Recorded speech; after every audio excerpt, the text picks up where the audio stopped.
Hello दोस्तों, जय हिंद, जय भीम, जय संविधान। अभी हमारा इम्पोर्टेंट जो अभी सब्जेक्ट चल रहा है BANC 101, जिसमें क्वेश्चन हम आपको लगातार करा रहे हैं। जो उसमें महत्वपूर्ण प्रश्न हैं, जो महत्वपूर्ण प्रश्न बार-बार आ सकते हैं एग्ज़ाम के अंदर, वो हम करा रहे हैं अभी। और आज भी जो हम टॉपिक लेके आए हैं, ये है कॉकेसाइटा। एक टॉपिक है, बहुत इंपॉर्टेंट टॉपिक है। कई बार इससे रिलेटेड क्वेश्चन आ चुके हैं एग्ज़ाम के अंदर और इन फ्यूचर भी आ सकते हैं। अब ये कॉकेसॉइड क्या है, अब इसको हम समझने की कोशिश करेंगे। अब ये कॉकेसॉइड भी इस तरीके का क्वेश्चन भी आ सकता है और कॉकेशियन भी आ सकता है, ठीक है? तो याद रखिएगा, कॉकेशियन, ठीक है? ये है एक ही, पोकेसॉइड कह लीजिए या पोकेशियन कह लीजिए, है एक ही, तो आप इसको ध्यान रखिएगा, ठीक है? मानव जाति का एक पुराना और वैज्ञानिक रूप से अब अमान्य हो चुका नस्लीय वर्गीकरण है, ठीक है? ये एक पुराना मतलब कि कह सकते हैं मानव जाति का एक वर्गीकरण है, ठीक है? पर ये अब अमान्य हो चुका है, अब इसको कोई नहीं मानता है, ना कोई इसका उपयोग करता है इस तरीके की शब्दों का, पोकेसॉइड या कॉकेशियन का, उसका भी मैं आपको रीज़न बताऊँगा, ठीक है? तो इस शब्द का इस्तेमाल मुख्य रूप से गोरी त्वचा वाले यूरोप, पश्चिम एशिया और उत्तर अफ्रीका के मूल निवासियों के लिए किया जाता था। किन-के लिए इस वर्ड का यूज़ होता था, कोकेसॉइड या कॉकेशियन का? जो गोरी त्वचा वाले यूरोप, पश्चिम एशिया और उत्तर अफ्रीका के मूल निवासी के लिए किया जाता था, ठीक है? 18वीं शताब्दी में जर्मन वैज्ञानिक जोहान फ्रेडरिक ब्लूमेनबेक ने इंसानों को उनकी खोपड़ी और शारीरिक विशेषताओं के आधार पर 5 नस्लों में बाँटा था। ये जर्मन मतलब कि इनको कह सकते हैं हम मानव विज्ञानी थे, ठीक है? जोहान फ्रेडरिक ब्लूमेनबेक, ठीक है? इनके पास संग्रह था मानवीय खोपड़ियों का, बहुत बड़ा एक संग्रह था, इनका निजी संग्रह था वो, ठीक है? तो ये क्या करते थे, मानव मानव के प्रति, जो मानव विज्ञान जो है उसके प्रति ये बहुत ज़्यादा समर्पित थे। मानव विज्ञान के बारे में ये पढ़ते थे और समझते थे चीज़ों को, ठीक है?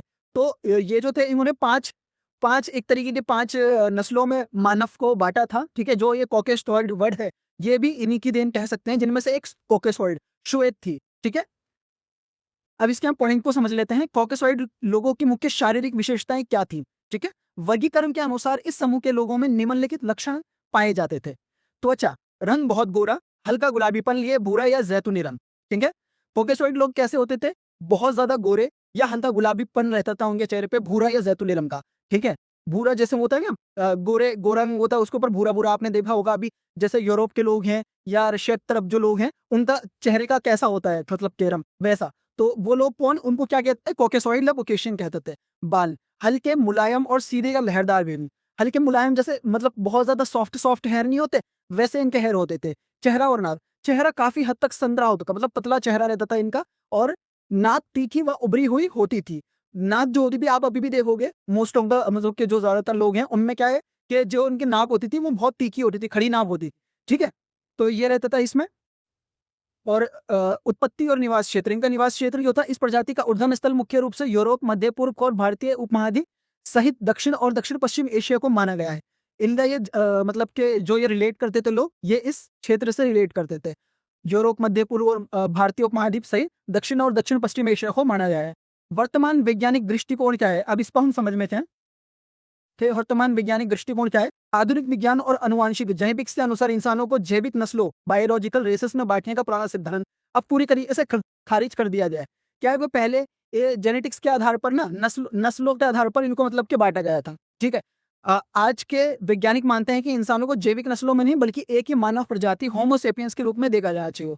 आज के वैज्ञानिक क्या कहते हैं, भाई हम सबका जन्म जो हुआ है वो तो एक ही मतलब के एक ही प्रजाति से और एक ही तरीके के मानव से हुआ है, वो है होमो सेपियन। और हम उसको मानेंगे, हम त्वचा और रंग और इसके दूसरी शारीरिक बनावटों के उस पे हम मतलब के इसको नहीं एक्सेप्ट करेंगे, हम इसको नहीं मानेंगे, इस पे मतलब के समाज में खराबी आती है। तो हम यही मानते हैं कि भाई जो भी जितने भी मनुष्य हैं, उनका जो शुरुआत जो हुई है वो होमो सेपियंस के रूप में हुई है।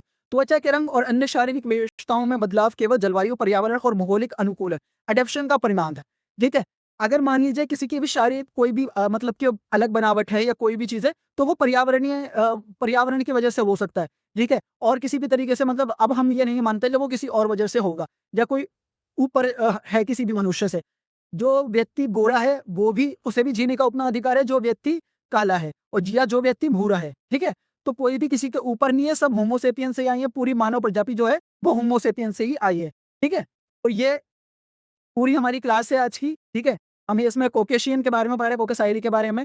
आशा करता हूँ जो मैंने क्लास कराई है ये आपके लिए हेल्पफुल रहेगी आने वाले एग्जाम के लिए। कई बार इसको रिवाइंड करके समझने की कोशिश करिएगा कि कोकेसर्ड कौन थे या कोकेसर्ड किन्हें कहा जाता है, ठीक है। अब तो ये शब्द जो है वो इस्तेमाल में नहीं लाया जाता, पर पहले ये शब्द बहुत ज़्यादा इस्तेमाल में था, ठीक है।